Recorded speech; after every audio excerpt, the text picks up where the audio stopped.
फोहोरी यत्रो धेरै छ आफ्नो घरको सफा हुन्छ अरूले पनि यही फालेको रहेछ पनि यही फालिन्छ आफ्नो घर सफा हुन्छ कि हामीलाई केही पनि इच्छा के गर्नु भएको राम काका यस्तो आफ्नो घरको फोहोर बाहिर लिएर यसरी फाल्न पाइन्छ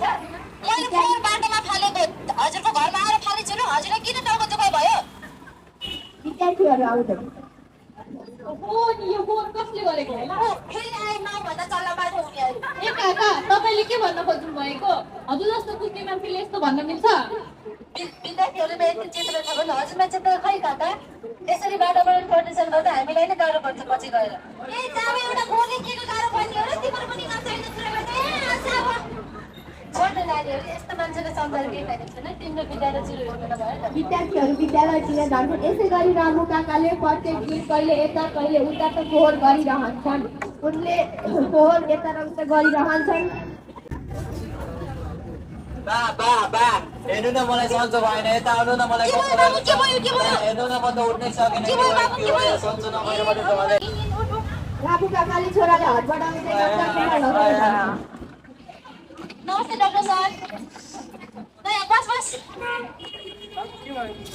घरि के भयो भन्छ घरि के भयो भन्छ यस्तो कामै छैन टाउको दुखेछ पेट पनि दुखेछ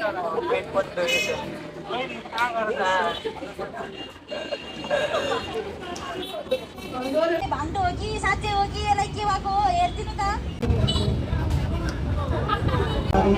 हजुर हजुर ज्वरो कति छ सर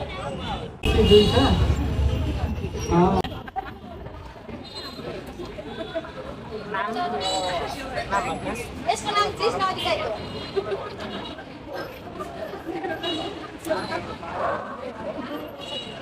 ए यो डेङ्गु त फोहोर पानी र दूषित हावापानीले गर्दा लाग्ने होइन र मैले त अनि घर त सफा राखेकै थिएँ त फेरि सफा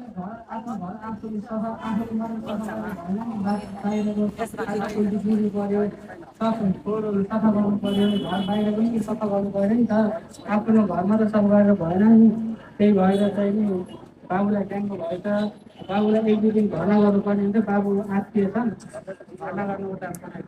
भनेपछि मैले घर सफा राखेर मात्रै भएन हजुर त्यो सबै सफा गर्नु पर्यो बाहिर छाता खुल्टी पानी जमेको ठाउँहरूमा माटोले पुर्नु पर्यो बल्ल बाटोबाट स्वच्छ हुन्छ रोगहरू आफै हटेर जान्छन् देखिन्न तपाईँले आफ्नो घरमा त सफा गर्नु भएन ल हुन्छ हुन्छ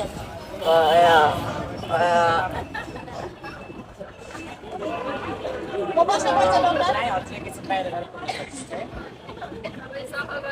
आफूले गरेको कार्यलाई सम्झँदै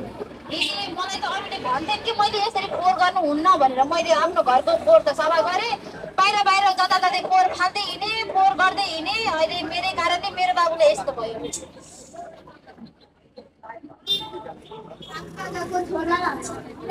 नमस्ते नानी बाबुले बिरामी भएर हस्पिटलमा भन्नु ए हेर न नानी बाबुलाई त डेङ्गु पो देखेछ यो त फोहोर पानी लाग्ने हैछ नि मैले त आफ्नो घर सफा मात्रै राख्ने होला भने थिएँ टोल पनि सफा राख्न पर्दो रहेछ के अरे सबै सफा राखेको हामी सफा हुँदो रहेछ के अरे म त घर मात्र सफा राखेँ हामी सफा हुन्छ भन्थे लास्टमा त्यस्तो त होइन रहेछ नि नानी मलाई माफ गरिदियो नानी मैले तिमीले भनेको टेरिनँ नि नानी अबदेखि मैले पनि फोहोर गर्दिनँ र अरूलाई पनि फोहोर गर्न दिन्छु ठिक छ नि राम्रो काका केही छैन अब हजुर र म मिलेर सबैलाई समाजमा सचेतना फैलाउनु पर्छ है हुन्छ